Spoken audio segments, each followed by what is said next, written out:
कि थ्योरम है angles opposite to equal sides of an isosceles triangle are equal. तो देखिए स्टेटमेंट के अनुसार हमें क्या समझ में आ रहा है, देखें अभी प्रूफ में जाते हैं क्या क्या करना है हमको। ठीक है, हाँ तो सबसे पहले गिवन में जाते हैं, गिवन को हम पढ़ें पहले।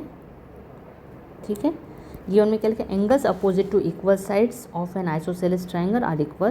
तो इसका मतलब ये है कि सबसे पहले तो अंडरलाइन के एन आइसोसेलेस ट्राइंगल, मतलब angles opposite to equal sides of an isosceles triangle.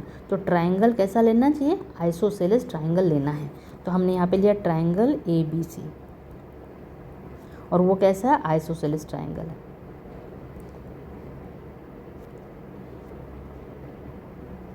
ठीक है, आइसोसेलेस ट्राइंगल का मीनिंग क्या होता है, आइसोसेलेस ट्राइंगल ऐसा ट्राइंगल होता है जिसकी दो साइड्स इक्वल होती हैं। इसका मतलब हमने लिया है ए बी इक्वल टू ए सी, ऐसा लिया है। देखो कट के थ्रू भी वहाँ बताए फिगर में, आप देख सकते हैं। अब गिवन हो गया, अब प्रूफ हमें टू प्रूव करना है। प्रूव क्या करना है, फिर से पढ़े statement, angles opposite to equal sides of an isosceles triangle are equal. तो एंगल्स जो कि इक्वल साइड्स के अपोजिट है, तो साइड ए बी के अपोजिट कौन सा एंगल है, एंगल सी, और ए सी साइड ए सी के अपोजिट कौन सा है, एंगल बी। ये दोनों को इक्वल प्रूव करना है। अब हम देख रहे हैं कि एंगल सी को एंगल बी के इक्वल प्रूव करना है। अब इसके लिए हमें क्या है, एक तरह से ये कह सकते हैं एंगल सी को कॉन्ग्रुएंट करना है एंगल बी के, या ओवरलैप करना है। अब ऐसे तो होगा नहीं, तो ये क्योंकि एक ही ट्राइंगल है, तो हम इसको करने के लिए हम कंस्ट्रक्शन करें, क्योंकि इससे पॉसिबल नहीं है। अब कंस्ट्रक्शन करने शुरू जा रहे हैं। कंस्ट्रक्शन कैसे करते हैं, कंस्ट्रक्शन में क्या करेंगे हम, ए से, अब देखिए हम ट्राइंगल पे जाते हैं और ट्राइंगल पे एक सेगमेंट खींचते हैं, एक लाइन ड्रॉ करते हैं। देखिए तो मैंने क्या किया है, एंगल, अब देखिए यहाँ पे मैं लिख देती हूँ पहले ये डी, ठीक है, डी पे, बी सी को डी पर इंटरसेक्ट करी, पॉइंट डी पर। अब हम लिखेंगे क्या किया हमने ए डी ड्रॉ की। तो जो सेगमेंट ए डी है, A D is angle bisector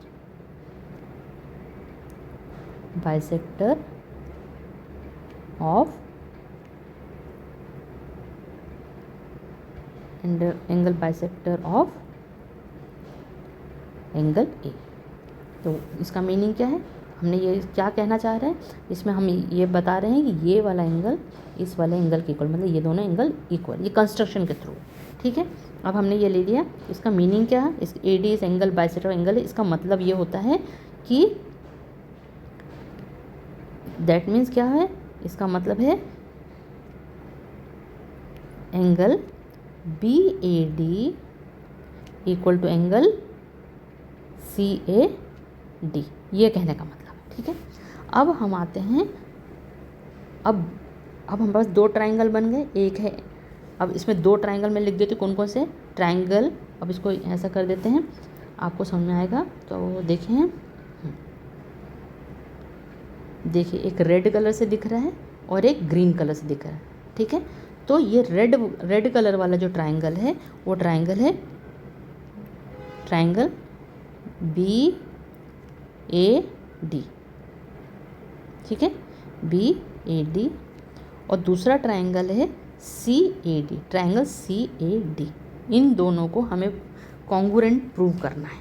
ठीक है, तो हम कैसे कॉन्ग्रुएंट प्रूव करेंगे वो देखते हैं। ठीक है, तो अब क्या हुआ, तो आप देख सकते हैं side B A equal to side C A, क्योंकि पहले ही गिवन में भी है, आप देख सकते हैं बी ए, तो side B A equal to side C A, इसको ए बी और ए सी भी लिख सकते हैं। ठीक है, तो यहाँ पर ये दोनों साइड्स इक्वल हैं, इसका मतलब हमको पहले से यहाँ पे देखिए, यहाँ पे गिवन था A B equal to A C, A B equal to B A B को ही बी ए कह सकते हैं और ए सी को सी ए कह सकते हैं। पर हमने जो ट्राइंगल लिया उसका हमने सीक्वेंस नहीं बदल, बी ए इक्वल टू सी ए या ए बी इक्वल टू ए सी भी लिख सकते हैं। तो अभी हम यहाँ ट्राइंगल जो लिए उसके अकॉर्डिंग चलते हैं।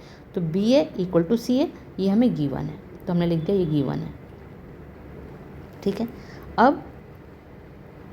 अब साइड हो गई। अब बी ए और ए डी के बीच का एंगल है, देखिए बी ए और ए डी के बीच का एंगल कौन सा है, angle B A D equal to angle CAD। हमने ये कैसे किया, कंस्ट्रक्शन के थ्रू। देखिए यहाँ पे लिखा है कंस्ट्रक्शन, ये कंस्ट्रक्शन की वजह से हमने लिखा है। फिर आ रही है थर्ड साइड जो AD, BAD, देखो यहाँ पर AD और AD, इसके पास भी AD है, इस ट्रायंगल के पास, इस ट्रायंगल के पास भी AD है। इसका मतलब दोनों के पास AD है, तो ये भी है, ये क्या है, कॉमन साइड बोलते हैं इसको, कॉमन जो दोनों के पास है। अब यहाँ देखें, अब यहाँ पर ये जो था BA = CA, मतलब ये साइड को रिप्रेजेंट कर रहा है। एंगल BAD मतलब ये एंगल को रिप्रेजेंट्स कर रहा है।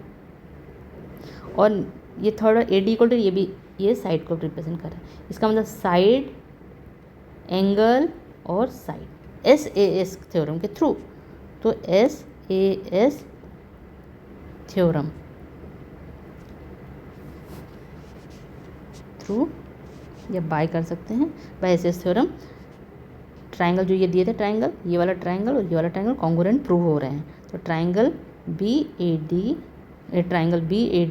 कॉन्ग्रुएंट टू ट्रायंगल CAD, ये दोनों ट्रायंगल कॉन्ग्रुएंट प्रूव हो गए हैं। अब कॉन्ग्रुएंट प्रूव होते ही कॉरस्पॉन्डिंग एंगल्स इक्वल होते हैं। इसका मतलब एंगल B = एंगल C, तो इसका मतलब ये दैट इज प्रूव्ड। जो हमको पूछा गया था तो हमें प्रूव करें, ठीक है। अब इसको हम थोड़ा सा फिगर के अकॉर्डिंग भी देख सकते हैं। तो इसको कैसे देखें, ये कलर मैंने कलर से किया ना ट्रायंगल, तो आपको समझ में आया कि ये कॉन्ग्रुएंट कैसे होता है।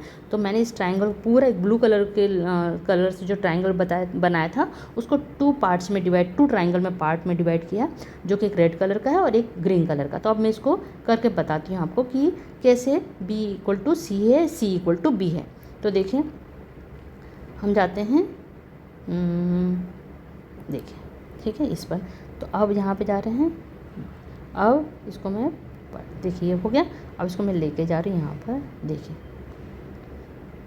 जो पहले यहाँ था, देखो इसको मैंने पलट दिया तो क्या हुआ, एकदम जो B था वो C पर आ गया। इसका मतलब एंगल B = एंगल C, ये यहाँ पे आप देख भी सकते हैं।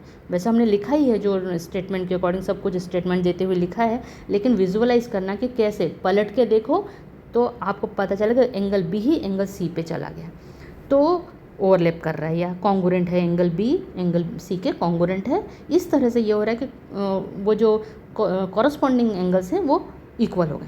अब ये तो विजुअलाइज करके हम देख सकते हैं और ऐसा समझ सकते हैं कि हाँ, जब कोई आइसोसेलेस ट्रायंगल हो, उसकी 2 साइड्स इक्वल हो, तो उनके अपोजिट एंगल्स भी इक्वल होते हैं, ठीक है।